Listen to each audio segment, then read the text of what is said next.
The Sandy and Toddcast is a Mindgarden Media podcast in association with Screw You, Todd Productions.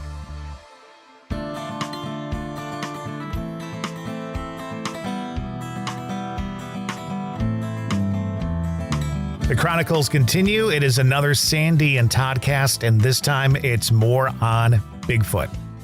And this week, we're going to be telling some really cool stories about my home state, New York State, and some of the Bigfoot stories that have circulated over the years.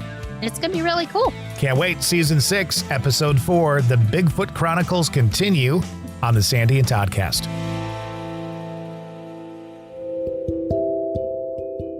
Hey everyone, it's Aaron, and I want to share with you a glimpse into my podcast, The Witching Hour with Aaron Mazza. Join me as I welcome fascinating and informative guests with each episode. We'll dive into all topics witchy, spiritual, and just plain different. Find me on Facebook, Instagram, and anywhere you listen to your podcasts. The Witching Hour with Aaron Mazza is a Mindgarden Media production. Broadcasting from two very different yet magical places not found on any map. Get ready to discuss the strange, weird, ghostly, crazy, spooky, and odd things that take place around us each and every day, all while having a little bit of fun. This is the Sandy and Toddcast.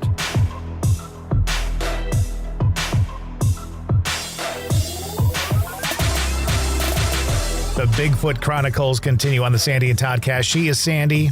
He is Todd. And here we go. You know, I don't know if it's because, you know how when you talk about things around your smartphone, then things start popping up that deal with that. Yeah. But since we started doing the season of the Bigfoot Chronicles, more Bigfoot stuff has shown up in my feed. Is it really? I see people on like Facebook and stuff all the time talking about how they just think of something and all of a sudden all these ads pop up about it. And I kind of laugh to myself, but it's kind of funny how things start popping. I guess you pay more attention to them maybe. Like when you buy a certain kind of car, all of a sudden you start seeing those cars around you. But I think specifically, and I don't remember exactly what it was, but last week I specifically said a brand name of something, and I don't remember what that category was or whatever. But literally 10 minutes later, I was scrolling, and that specific item popped up on Facebook. See? Yeah. See? Oh, no. I mean, it's got to happen. It's got to be. It's so funny. I know. It's so funny. But yeah, I'm really having a fun time with this season because I will tell you this. I was always interested in the idea of Bigfoot, but I never really concentrated on Bigfoot. I didn't really lean one way or the other. I was open to the possibility, obviously. I mean, it's possible that anything could exist, but I never really knew too much about it. And as we dig deeper into this season about Bigfoot, I'm learning more and more. And this week, the research that I did for Bigfoot New York, actually, I learned a lot of stuff I didn't know.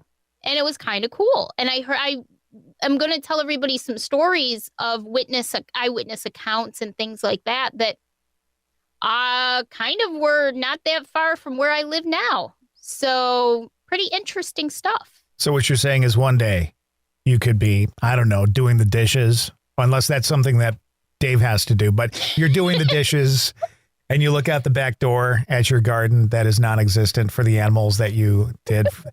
And all of a sudden, there's Bigfoot eating your zucchini. Is that what you're saying? Well, you know what? If Bigfoot would like the zucchini, he's more than welcome to it.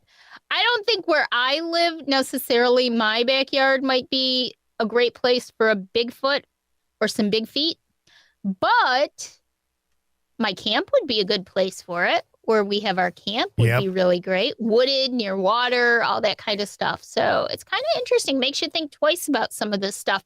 A lot of places that my fellow New Yorkers who listen to this podcast will recognize as we go through them and go, maybe I'll pay a little bit more attention as we go through this area from now on. Kind of interesting stuff. I want to get into it, but that lends itself to a story that I kind of just want to share briefly, and that is that I was talking with a friend of mine who does a podcast. His name is Tony, and we he asked me about if I watched the new series of Unsolved Mysteries. Remember the old one with Robert Stack back in the 80s?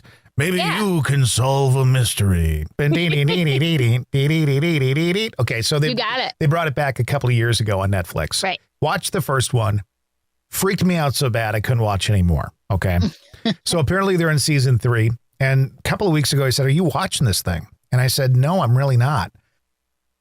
And primarily because it kind of freaks me out. So he goes, well, the new season's out. You got to try one. So the night that he mentioned it, I started watching it.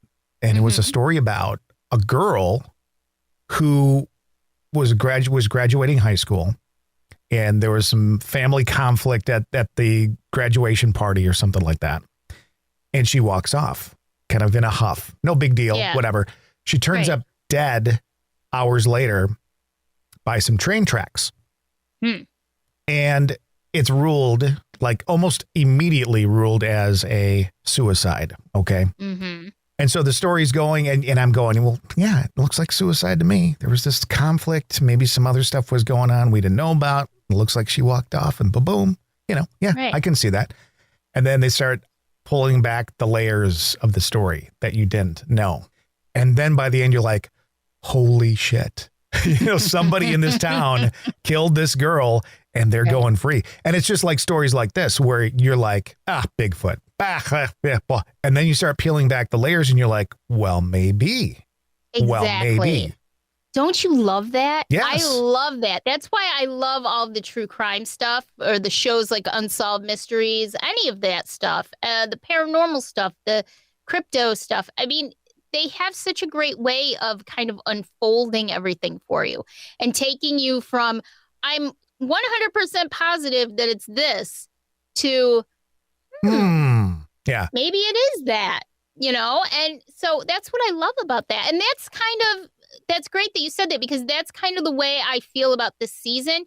And as we do different seasons, as we go progressively more into this sort of new format that we have, the different things that we focus on, I think people will start to feel that way. And I love that. I don't know if anybody else feels like that, but I just love learning new things about things that I thought I had an opinion on. And it turns out I didn't have much of an opinion on it to begin with. Right. So, all right. So let's get into Bigfoot in New York. And I am almost 52 years old. Of course, you're a year older than I am, but only by like 1 week in 1 year. Are you really? So you were born in 71? Yeah. I thought you were born in 70 and it was only a couple of weeks between us. No, it's 1 year and 1 week. Okay. So you are old. Why do you think I put all that stuff in our Because Facebook of the group? week. Because of that 1 week. I figured that would be enough for you to tease me about being younger. And everybody loves those too. Oh, no. So anyway, just you. Just you. No, everybody loves them. So almost 52 years old, born and raised in New York State, pretty much primarily in one kind of area of New York State, smack dab in the middle. And I've heard some things about Bigfoot over the years, but never really any specific stories, never paid that much attention to it. And of course, New York State is perfect for Bigfoot. Why? Because we have tons of ponds and lakes and rivers and streams, and we have the Great Lakes, and we have wooded areas in a huge amount of the state, all throughout the state. And we have mountain ranges, all kinds of things that would lend itself to the habitation of Bigfoot. And it was really interesting because I had heard about Whitehall, New York, as being sort of the Bigfoot capital of the East Coast. And that's what it's kind of known as. But there are a lot of other places in New York that have seen maybe not as many sightings, but other sightings as well. So according to the BFRO, and everybody knows about the BFRO from the Finding Bigfoot show on TV, it's the Bigfoot Field Researchers Organization, and they are undoubtedly the biggest Bigfoot research organization that there is. New York State is actually 5th in the number of Bigfoot sightings, behind Washington, California, Pennsylvania, and of all things, Michigan. So Whitehall, New York, again, is considered to be the Bigfoot capital of the East Coast. And according to BFRO's website, the 4 New York counties, there's 72 counties in New York State. The 4 with the most sightings are Washington County with 11, Warren County with 13, Steuben County with 8, and Hamilton County with 5. Those are the ones that have the most, but there are sightings littered all across New York State. So just to kind of give everybody an idea, everybody knows what the state of New York looks like. It's sort of got the top prong, the bottom prong, which is the New York City and surrounding area, and then kind of central New York State westward is that other prong to the left if you're looking at a map. That's Buffalo, Rochester, Erie, going down into Erie, Pennsylvania, bordering Lake Erie. And Lake Ontario is sort of the western side of the state, but to the north a bit. So you've got Rochester, Syracuse, Oswego, Fort Ontario. Dave and I went to not long ago. That's sort of where Lake Ontario is. Absolutely huge, the Great Lakes. To our east, you've got Vermont. Vermont and Massachusetts border the eastern side of New York State. And then again, to our north is Canada. To our south is Pennsylvania. All very wooded areas, all areas with a lot of water sources, whether it be lakes, rivers, mountains. So Washington County, that has 11 documented sightings, is the northeast part of the state. That includes Whitehall, and it's between the eastern shore of Lake George and Vermont. So Lake George is northeast of where I live in the Utica area. And it's about 2 hours from us. So not that far from us. And so that's Washington County. That goes from the eastern shore of Lake George, Great Big Lake, to Vermont. Warren County is the western shore of Lake George, including Queensbury, Glens Falls, Chestertown, Warrensburg, Pottersville. So I've stayed over in those areas before too. Incredibly wooded, very thick woods. I mean, we're in the Adirondacks at this point, the Adirondack Mountains, the Adirondack Range. Hamilton County is just west of Warren County. It's the heart of the Adirondack Mountains there. It includes Long Lake, Speculator, Racket Lake, Indian Lake, Old Forge runs into Hamilton County. So you've got those big ones up in the northeastern side of New York State. Those are three of the 4 with the most sightings. Makes sense. And then there's Steuben County, which was interesting. That's south central and southwestern New York on that left side of the state, south of the Finger Lakes. And we all know about the Finger Lakes because the Finger Lakes region of New York State is on that southern tier of the state, and they produce all the wines and things like that. It borders Pennsylvania. Its southern border of the county borders northern Pennsylvania. That's Corning, Bath, and Hornell. So that's sort of a little visual, as much of a visual map as I can give you of New York State. So we're talking primarily northeast, but there have been sightings everywhere in New York State, even down towards New York City, which I thought was interesting. According to the BFRO, they have a classification system on sightings. So Class A sightings would involve sightings in clear circumstances where misinterpretation or misidentification of other animals can be ruled out with a lot of confidence. So if there's well-documented footprints, you can rule out other animals because you know that a deer isn't going to look like a big footprint, that sort of thing. So or now, a bear. With the video that everybody talks about, we talked extensively about last episode. Right. Would that fall into a Class A or not quite? That would be a Class A. Okay. Because that was an actual sighting. So unless it's maybe dusk or at night and it's easily mistaken for a bear, that would be a Class A. And so your example, like if I saw something in the middle of the night, we'd say it was a Class B. That's incidents where a possible Bigfoot was seen at a great distance or in poor lighting conditions, or maybe they heard sounds or knockings on trees that were considered to be Bigfoot sounds, quote unquote. I'm doing air quotes. Class C's are basically second or third hand reports. You know, my uncle said he saw this and he was doing this or that. Right. Or things that, you know, are obviously just misinterpretation or misidentification. And they don't even usually put those on their website. They just kind of hold on to them. And the only exception would be Bigfoot really didn't come into, everybody didn't know about Bigfoot before 1958 when some footprints were found. So anything that's pre-1958, even if it's second or third hand, they kind of look at that a little bit more because people didn't really know what it was at the time. So it might lend itself to being a little bit more or a little less fraudulent. We'll put it that way. Gotcha. So let's go through some of these 4 counties, and I'll tell you guys a couple of stories from each county, 1 or 2 from each county that that sort of is examples of Class A's or Class B's. We'll start out with Washington County. Now, Washington County is the eastern side of Lake George. It includes Whitehall. It has a long history of sightings. Like, this is the mother lode of sightings in New York State.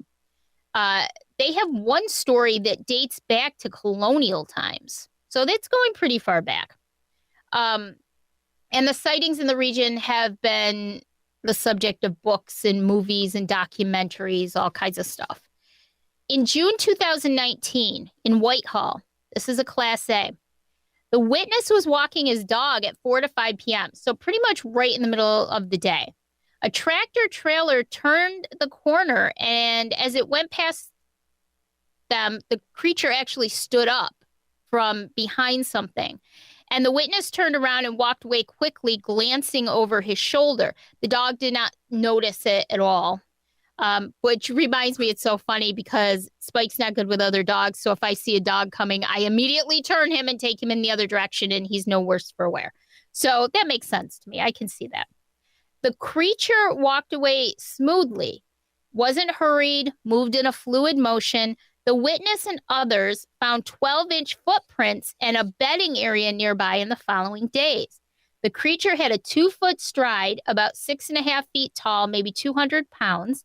The head had a pointed cone shape with no definitive forehead. It was a dark brown color, did not see the face well, but knew that it didn't appear to have any kind of a real neck like human beings would have. It was very short in the neck area. Broad shoulders about a yard wide. The chest was nondescript, long arms ending near the knee. The arms only swung slightly, and they saw dark, hairy hands. Big, dark, hairy legs, nothing unusual, no genitalia was noticed, no smell was noticed. And again, the dog didn't notice the creature. The creature headed towards the only route that was possible, a forest, and it was on the north side of Whitehall near Lake Champlain.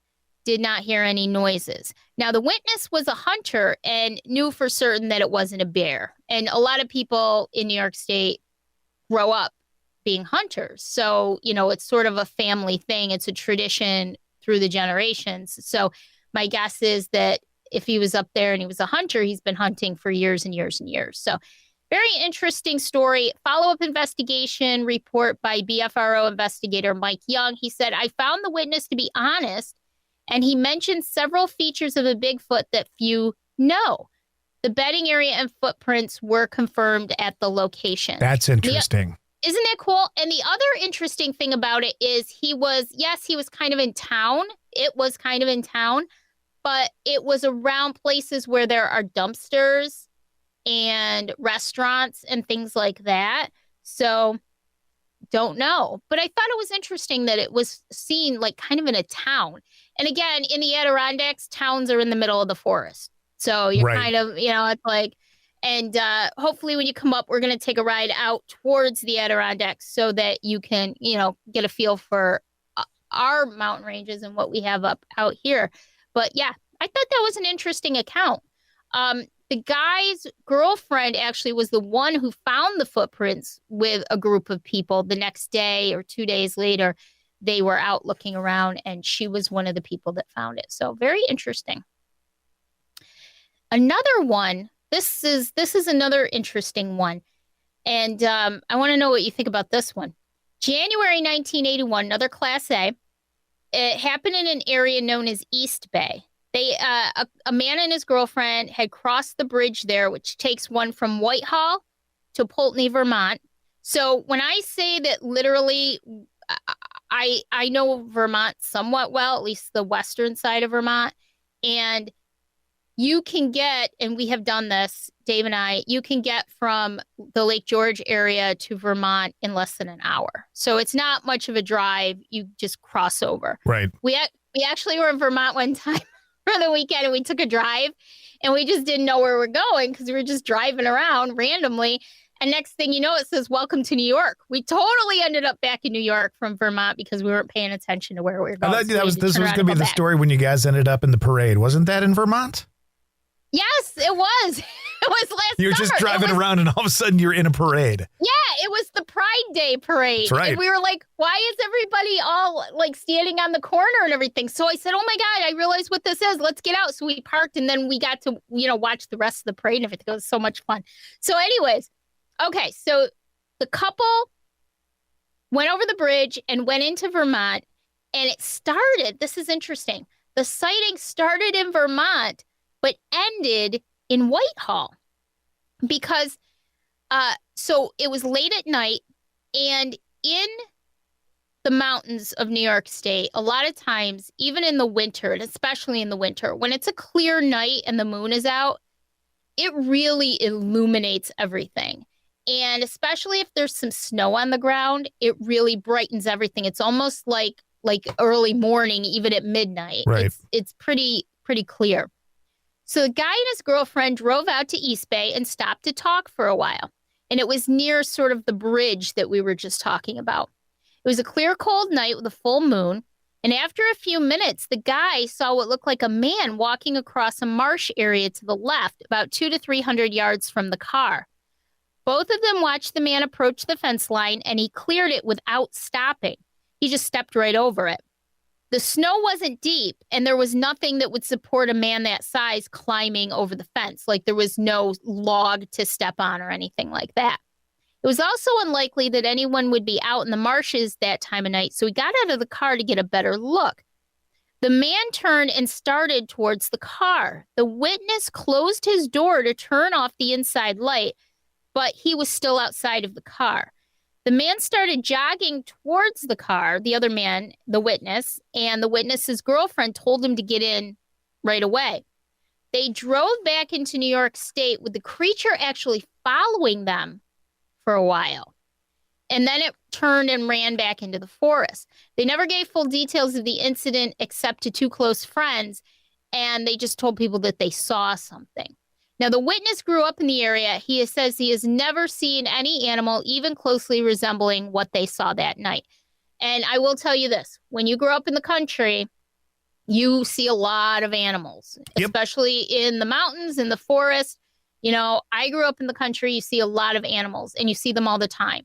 So I tend to lend a little bit more credence to the people who grew up in these areas because they know what it is and they know what it isn't. Somebody from the city wouldn't necessarily understand that it was a bear or a Bigfoot, but somebody who's from the country and has probably experienced that in the past would know the difference. And that's why you hear a lot of stories about people coming up from New York City and going, yeah, hunting, and then shooting someone or shooting themselves because they don't know what they're doing. We hear about that at least one case every hunting season up here. So this is interesting, though, Todd. The witness is now a natural resource scientist with 16 years of experience studying and reporting information based on his observations and analysis.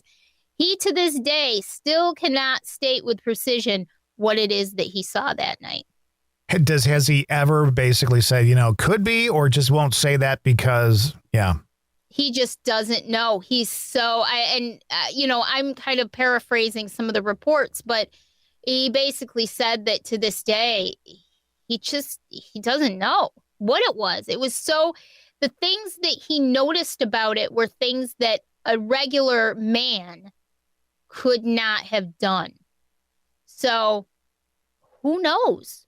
Who knows? It's just really, really interesting. So let's move on to Warren County. Now, Warren County is, again, in the Lake George region, and a lot of people know Lake George. We would go every summer for a week to Lake George, and I've been there several times since I've been an adult over the years.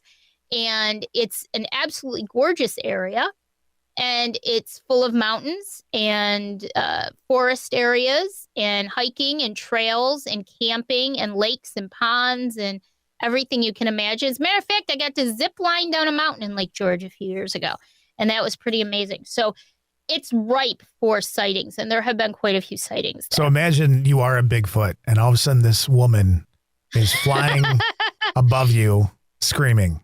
Could have been you. Can you imagine if I saw Bigfoot from the... Oh, crap. You would, speaking of crap, you probably would. I know. Oh, my God. That would be awesome, though, wouldn't it? Actually, knowing you would walk over to it and try and introduce yourself, just like you do with like ghosts and stuff. Maybe I'll get you in the zip line with me. French Mountain in Lake George. Nope. We'll do it. Yeah, I got Dave in there. So anyways, all right. So let's go back to Warren County.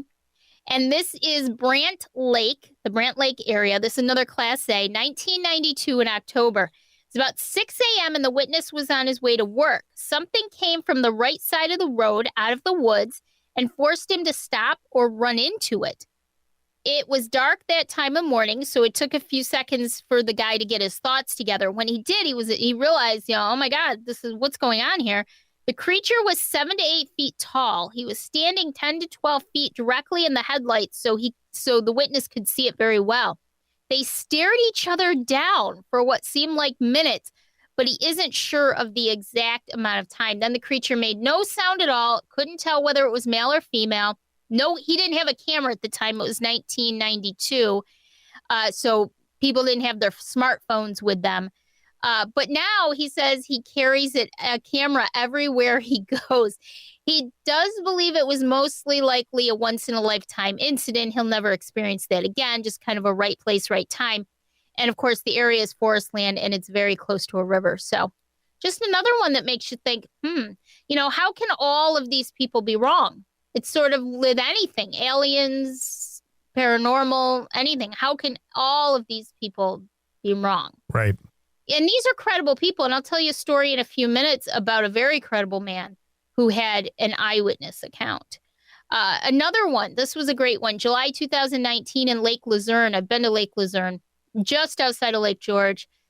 Class B, there were a bunch of people in a tent at a campground. It's a public campground. It's wooded. People even have horses on site. There's a lot of horseback riding up there. It had rained that day and was a bit misty. And around 2 o'clock in the morning, they heard a lot of hoots and whoops. Before that, they'd heard something large walking about 20 to 30 feet away from their tent. They could hear a distinct cracking sound like something was stepping on and breaking sticks. The vocalizations they heard were between, they think, 2 to 3 different animals as they were moving from the area. They were moving away from them. And the witnesses heard them again about 2 hours later as they returned to the area. So there were 7 people in the tent, 4 teenage girls, the male witness, his wife, and their 10-month-old son. And the follow-up from BFRO investigator Paul Conroy is, I spoke with this witness for about 45 minutes, believe he is sincere in his account of the events described. The BFRO guy visited the area 2 weeks after his encounter and didn't find any significant observations. And the area does have a rich history of Sasquatch area. Of course, 2 weeks later, anything that might be there is probably lost. I'd love to hear what the accounts were of the teenage girls. Yeah, I know. Because if their stories were consistent and there was no wavering between them, to me, that would even give more credence to it, Well, and I thought the same thing. And then I found one of another set of teenage girls, and we'll talk about that one in a minute. And that was a Class A. Like, they saw this thing, and they all had the same exact account. So we're going to move on a little bit to Hamilton County. I'm going to tell you one from Hamilton County. In July of 2014 in Wells, New York, the witness was, this is really bizarre, Todd. The witness was driving home from a concert on Route 8 in Hamilton County. Route 8 pretty much goes all the way from where I live, and south a bit, all the way up through to the northeastern corner of New York State. So imagine having a road that just literally goes right through the heart of the Adirondack Mountains. That's what you've got. So it's heavily, heavily wooded. She was coming home from a concert, and at 12:37 in the morning, she hit something that was carrying a deer. It was a bright, clear night with moonlight. Her car was damaged from the hood to the rear by this creature. She believed the creature to be injured, but she couldn't tell for sure. She says when she saw the creature carrying the deer, she hit the brakes, but couldn't stop in time. She was able to slow down a bit, though, which may have stopped it from, we all know when you hit a deer, if you're going fast enough, it's going to total your car and it's going to total the deer, unfortunately. And, but she was too scared to stop after this all happened. The creature was at least 7.5 feet tall. It looks similar to Bigfoot drawings, but this one had some white around its hairline, which is interesting because there were a few more accounts that I read about that we're not going to talk about today that were on the website, and I'll put all of this stuff in our show notes. But there were other reports of Bigfoots with whitish or gray hair around their face. Happens with dogs, right? Right. Is it an aging? Is it older? Big feet. Right. Big feet. But, you never think about that kind of stuff. But that even kind of lends some credence because how was she supposed to know that other people had those experiences? Right. Yeah. So it was just kind of cool. Her car was totaled, of course, but at first she didn't want to tell the police or insurance because how do you tell them you hit Bigfoot in the middle of the woods at night? But eventually she did turn it into insurance. So BFRO met with her a year later, and unfortunately, any possible DNA to identify whether it was a common animal or not was no longer available. She insists that there was blood and hair on the car. But by that time, she had gotten rid of it. Right. And turned it into insurance and everything. So there was no way to get any of the DNA. She didn't stop to think about that. They do believe her to be truthful, though, and she truly believes what she says that she encountered. So just some stories from the 4 big ones. And I just thought it was cool. I do have a couple more stories because I live in Oneida County, New York, and we have one report from the 70s in Oneida County, New York. It was a Class B. It was October of 1972 in Oneida County near Verona Beach State Park in Sylvan Beach. And we've talked about Sylvan Beach on the podcast before because that's where I had a paranormal investigation a couple of years ago. This one was by an 11-year-old boy. He heard crashing and banging and things being thrown in the middle of the night, and neighbors did hear it as well. Of course, it was a Class B. It was in the 70s, and he was 11 years old. So it's hard to kind of put a lot of credence into that one. But again, 11 years old, maybe he is telling the truth. You just don't know. Right. However, north of us in Lewis County, at the Moose River Camp Trail near Lyons Falls, New York, great story of a Class A sighting in July 2000 by a group of girls. They were on a hike during summer camp, and it was a group of approximately 10 girls. They were in a large clearing, and they saw this large bipedal black creature. They looked at it. They actually got to observe it for about a minute from about 100 yards, and one of the girls started to scream, so it stopped and looked at them. They immediately ran away from the area. The girl who reported it was instructed by the counselor, as were all the other kids, that what they had seen was a bear. However, the girl pointed out that the creature did not have ears like a bear, but rather the ears could not be seen. It's also unlikely that this was a bear because they observed it for over a minute and it walked some distance on 2 legs. They all have the same exact story. The sighting occurred in the afternoon on a sunny day. The BFRO investigated and they spoke to the girl and to her father, and they found the girl to be extremely convincing. And her father says that every single time she tells the same story, it does not change at all. I would love to talk to that girl today and see what she, but of course, everything's anonymous. But I think it's really interesting. So that's about an hour from where I live. And that was a true eyewitness seen by more than one person who all tell the same exact story every time. Wow. Very interesting. Yeah.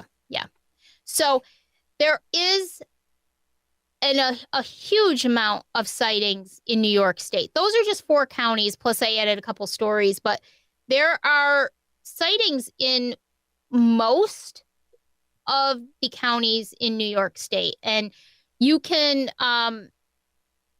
go to the BFRO's website. I'll put everything in the notes, in the show notes for this week.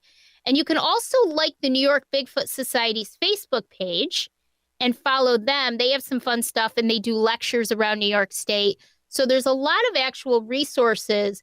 The BFRO website is fantastic. It's where I got a lot of this information, and it's not something that I normally thought I would just go peruse when I needed, I had an extra 30 minutes, but I feel like you kind of go down the rabbit hole with it. Of course. There's so much stuff, and it's actually a really, really great, really well done website. So you should check that out if you can. And again, like the New York Bigfoot Society's Facebook page, make sure you follow them.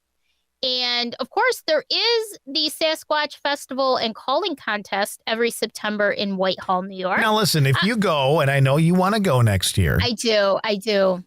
If you go, either you or Dave must, without a doubt, enter the Calling Contest. I know, and that'd be great. There's no way that I could ever be as good as I'm sure some of these people are. But here's what you do. You get up on stage like you're going to do a Bigfoot, whoop or holler. Oh, my God, yeah. And then you get out a cell phone and you dial a number. And you just go, hi, is this Bigfoot? Because that would be a Bigfoot calling contest. It would be a Bigfoot call. It would be a Bigfoot call, or I should be like, yoo-hoo. Right. Maybe they'll just toss you out of there. You'll never be allowed back there again. I'll be banned from the Sasquatch calling contest. But yeah, we're going to try and get up there. We're coming out to see you probably early September, and we've got a couple other things going on, but that's like usually the 3rd weekend of September. It's just a 1-day festival. So I'd like to try and get up there because I think it would be a lot of fun. And I have never been to Whitehall, and I'd really like to go to. There's lots of documentaries, and there was a movie about a cop sighting up there, an actual police officer. So there was one sighting that I didn't talk about today, but I'll just talk about it briefly. A 55-year-old retired corrections officer was out turkey hunting. And this was I think it was, don't quote me, but it was Steuben County. And he saw from about 200 yards a creature walk out of the woods. And at first he thought it was a man, but as it got a little bit closer, he realized it wasn't. And it turned and walked off into the woods. But then a few minutes later, something threw a big heavy rock at the tree that he was at the bottom of. Ooh. And it hit the tree. Yeah. Now, you're talking about somebody who's probably pretty credible. He's a retired corrections officer, 55 years old. He said he's been hunting for 42 years in New York State and is pretty sure it wasn't anything he's ever encountered before. So very, very interesting stuff. And you don't hear about it. Nobody makes a big deal out of it because it's Bigfoot. And, why would you pay attention to it? But maybe we should be paying attention to some of this stuff.